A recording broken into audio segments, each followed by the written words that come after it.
नमस्कार दोस्तों, स्वागत है आपका पढ़ाकू पाठशाला में।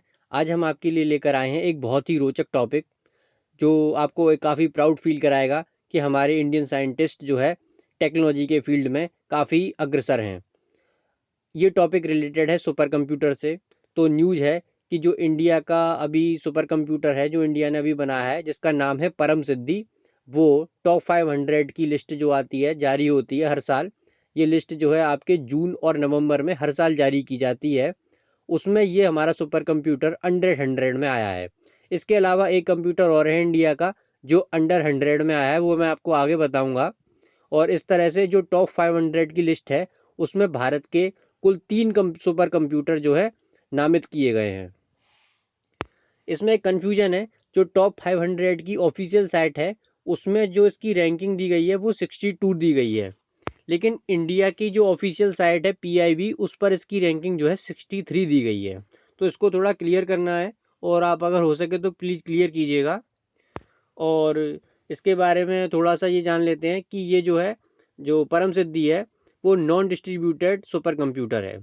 यहाँ पे नॉन डिस्ट्रीब्यूटेड का मतलब ये होता है, जब आप किसी कंपनी में, आपने देखा होगा आईटी कंपनी में, वहाँ जो कंप्यूटर्स होते हैं उनका एक नेटवर्क होता है। लेकिन जो नॉन डिस्ट्रीब्यूटेड सुपर कंप्यूटर्स होते हैं उनका कोई नेटवर्क नहीं होता। वो एक ही फिजिकल लोकेशन पे मौजूद रहते हैं सारे के सारे, और सेल्फ में ही वर्क करते हैं। उनका कोई भी नेटवर्क नहीं क्रिएट किया जाता है। ये जो लिस्ट जारी करता है, ये टॉप 500 नाम की एक संस्था है, टॉप 500 प्रोजेक्ट, वो इस लिस्ट को जारी करती है। इसके बाद हम अब देखेंगे कि सुपर कंप्यूटर होता क्या है। आपको ये ज़रूर जानना चाहिए कि सुपर कंप्यूटर होता क्या है, क्योंकि अगर जैसे परम सिद्धि है तो सुपर कंप्यूटर है वो, तो वो है क्या एक्चुअली। तो अभी नवंबर 2020 में क्या हुआ था कि टॉप 500 जो प्रोजेक्ट है, उसने इसकी डेफिनेशन को चेंज किया था।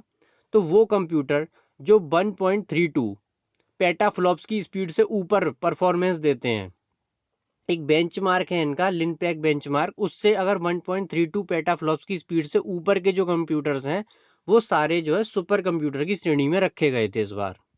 उन सभी को सुपर कंप्यूटर बोला जाता है। इसकी जो परफॉर्मेंस होती है वो मिप्स में नहीं होती है, यानी मिलियन इंस्ट्रक्शन पर सेकंड। जैसे आपका कंप्यूटर जो होता है, उसकी स्पीड जो होती है वो इंस्ट्रक्शन पर डिपेंड करती है। मतलब कि उसने, जब कंप्यूटर की कोडिंग की जाती है तो उसे कंप्यूटर को इंस्ट्रक्शन दिया जाता है, उस पर डिपेंड नहीं करती है इसकी कोडिंग। इसकी कोडिंग एक्चुअली डिपेंड करती है, यानी कि इसकी जो परफॉर्मेंस डिपेंड करती है सुपर कंप्यूटर की, वो होती है आपकी फ्लोटिंग पॉइंट वैल्यू पे। आपने अगर प्रोग्रामिंग की होगी कभी, या सुना होगा प्रोग्रामिंग के बारे में, तो कंप्यूटर में डिफरेंट वेरिएबल्स दिए जाते हैं जो फ्लोटिंग पॉइंट पे काम किए जाते हैं। उससे काफ़ी ज़्यादा लीनियर इक्वेशंस, क्वाड्रेटिक इक्वेशन आदि सॉल्व करनी पड़ती हैं। तो वो कितनी जल्दी कोई कंप्यूटर आपकी जो है लीनियर इक्वेशन को सॉल्व करता है, उस पर डिपेंड करती है उसकी स्पीड। तो उसी पेटाफ्लॉप्स की स्पीड पर ये सुपर कंप्यूटर काम करते हैं। मैं आगे बताऊंगा कि इनके प्रोसेसर किस प्रकार के होते हैं। जब मैं आपको परम सिद्धि के बारे में बताऊंगा, तब आपको पता लगेगा कि हमारा नॉर्मल कंप्यूटर कितना पीछे होता है सुपर कंप्यूटर से।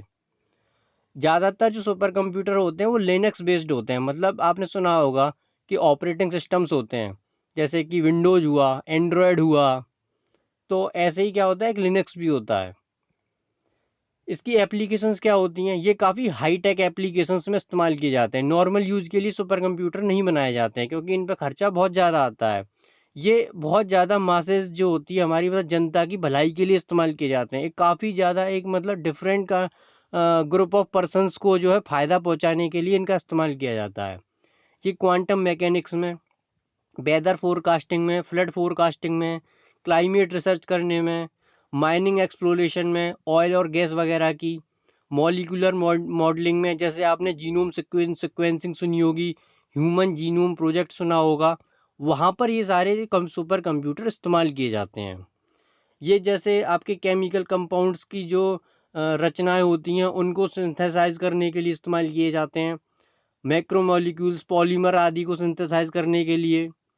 और कई तरह के जो सिम्युलेशंस होते हैं, सिम्युलेशंस का मतलब होता है कि आप अपनी जो रियल लाइफ में कर रहे हैं उसको वर्चुअल में, बिल्कुल सेम वैसा का वैसा वर्चुअल में देखने के लिए हम इस तरह के कंप्यूटर्स का इस्तेमाल करते हैं। और भी इसके डिफरेंट यूज हैं, जैसे न्यूक्लियर वेपन्स में, स्पेस में, एरोडायनामिक्स में इसके यूज किए जाते हैं। अब हम देखते हैं कि परम सिद्धि एक्चुअल में, इसके बारे में हम जानते हैं कि परम सिद्धि एक्चुअली क्यों बनाया गया है, कैसे बनाया गया है और क्या इसके पीछे उद्देश्य है। तो परम सिद्धि जो है एक high performance computing artificial intelligence युक्त सुपर कंप्यूटर है। ये नेशनल सुपर कंप्यूटिंग मिशन उसके अंडर में बनाया गया है, जो कि department of science and technology का एक मिशन है।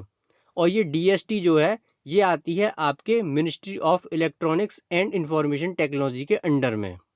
और ये परम सिद्धि बनाया कहाँ पे गया है, ये बनाया गया है आपके सीडेक में। सीडेक है आपका centre for development of advance computing. इसकी जो स्पीड है, परम सिद्धि की जो स्पीड है वो है आपकी जो आर पी के एस की, यानी जो पीक जाता है, मतलब कितनी जल्दी ये जो है फ्लोटिंग पॉइंट इक्वेशन को सॉल्व कर सकता है, तो वो है 5.26 सॉरी पेटाफ्लॉप्स। और जो इसका आर मैक्सिमम है, यानी सस्टेन्ड लगातार कितने पे रह सकता है, वो है 4.6 पेटाफ्लॉप्स पे। ये दोनों जो होते हैं ये लिनपैक बेंचमार्क के दो जो है मेजर्स होते हैं, आर पीक और आर मैक्स। ये लिनपैक जो है बेंचमार्क वो होता है जब आप किसी चीज़ को सेट कर देते हो, ये एक लिमिट सेट कर दिया आपने, उससे ऊपर या उससे नीचे, तो वो बेंचमार्क होता है, मतलब एक स्टैंडर्ड सेट कर दिया आपने, उसे बोलते हैं हम बेंचमार्क। तो ये लिनपैक जो है ये इन्हीं के द्वारा टॉप 500 जो प्रोजेक्ट है उन्हीं के द्वारा एक सिस्टम है जो कि कंप्यूटर की आपकी परफॉर्मेंस को नापने के काम में आता है। और ये क्या करता है, फ्लोटिंग पॉइंट स्पीड को काउंट करता है। पेटाफ्लॉप्स के बारे में आपको बता ही चुका हूँ। पेटाफ्लॉप्स का मतलब, पेटा का मतलब होता है 10 की पावर 15, मतलब ये एक बार में 1 क्वाड्रिलियन यानी 10 की पावर 15 फ्लोटिंग पॉइंट ऑपरेशंस को पर सेकंड जो है आपके जो है ऑपरेट करता है। देखिए कितना फास्ट है ये कंप्यूटर, कि 10 की पावर 15 फ्लोटिंग पॉइंट वैल्यूज़ को एक साथ जो कैलकुलेट कर रहा है ये। इसके बाद परम सिद्धि जो सुपर कंप्यूटर है उसको सहायता की है बनाने में एनवीडिया ने। जो लोग गेमिंग की शौकीन हैं उनने सबने जो है एनवीडिया का नाम जरूर सुना होगा।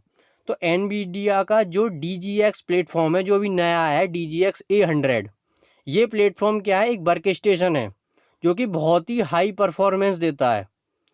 इसकी कीमत भी बहुत ज़्यादा है। आपके नॉर्मल कंप्यूटर का जो प्रोसेसर होता है वो क्वाड कोर हो सकता है, आपने जो अपने मोबाइल का प्रोसेसर सुना होगा वो ऑक्टा कोर होता है, हेक्सा कोर होता है। लेकिन जो एनवीडिया का DGX है उसमें जो है 64 कोर्स होते हैं। और दूसरा क्या होता है कि उसमें इनबिल्ट 1 TB की नॉर्मल रैम 4 GB की होती है, 8 GB की होती है, 16 GB की ले लोगे आप। लेकिन सुपर कंप्यूटर्स में जो रैम होती है, DGX प्लेटफॉर्म जो है एनवीडिया का, उसमें जो रैम है वो 1 TB की रैम है। तो आप सोच सकते हैं कि कितनी हाई स्पीड आती होगी।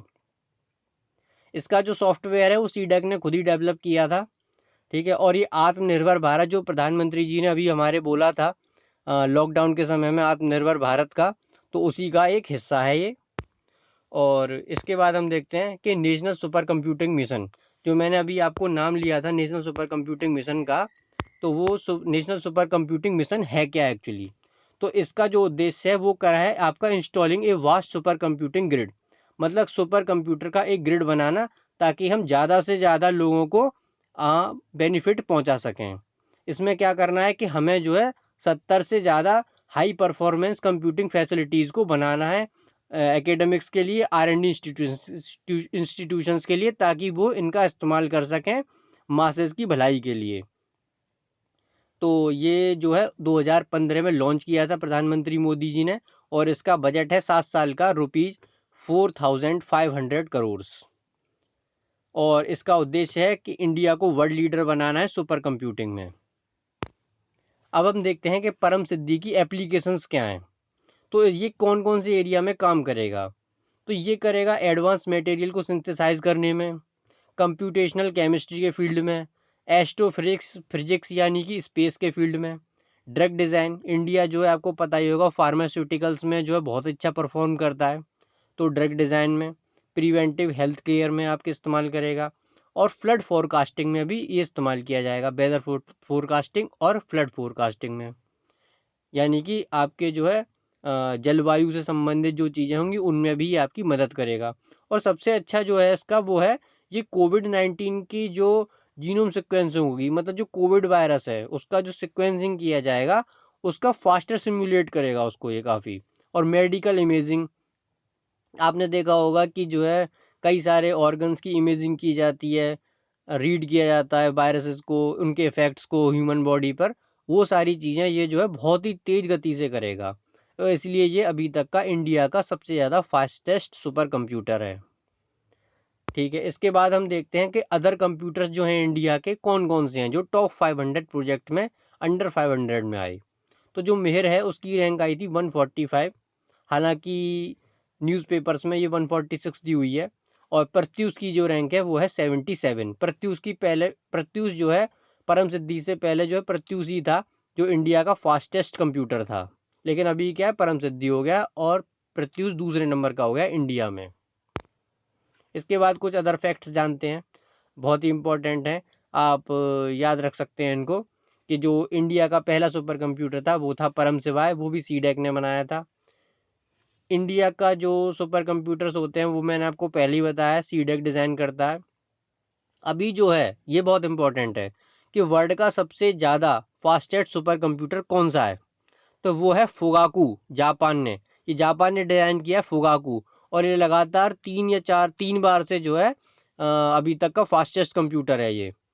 और इसकी स्पीड हमारे परम सिद्धि से बहुत ज़्यादा है। परम सिद्धि की सिर्फ 5.2 पेटाफ्लॉप्स है, लेकिन इसकी 537 पेटाफ्लॉप्स है इसकी स्पीड। और इसके बाद है दूसरे नंबर पे यूएसए का समिट। और वर्ल्ड का जो फास्टेस्ट सुपर कंप्यूटर था सबसे पहला हिस्ट्री में, वो 60s के दौर का, यानी कि 60 के दशक का CDC 6600 यूएसए द्वारा बनाया गया था।